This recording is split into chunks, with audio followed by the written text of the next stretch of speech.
The forest becomes a kind of imagined world of what Elizabethan dress might have been had it not had to follow the rules.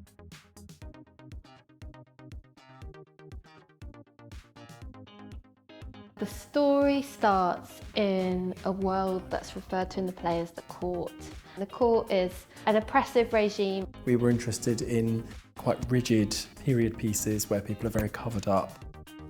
There's a kind of austerity and a severity to those costumes. Then we were interested in how we could disrupt that when we go into the forest, and in our production the forest is a much more queer space, a space of kind of discovery, a space of freedom and exploration. On the kind of journey of all the costumes, it kind of goes from a lot of structure and covering up to we just start to see a lot more of people's bodies as they are and a lot more skin.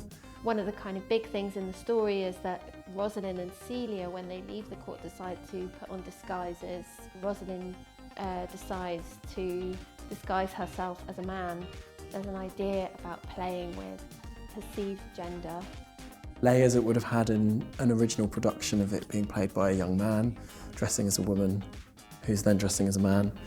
And what that means in our production, the actors have had a really big input. Nina, who's playing Rosalind, did an amazing thing in our research week.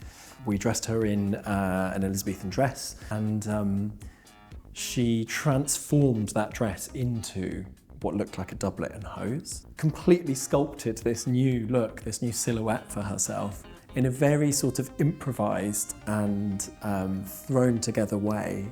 Felt like there was something in the spirit of drag and the history of drag as a kind of improvised art form, and as an art form that's always been about using what's available to you and what you have, that felt really kind of right for that transformation. Those rules of how to be in the world and be with each other are kind of being undone and reimagined and reformed. Lots of different kinds of connections are possible.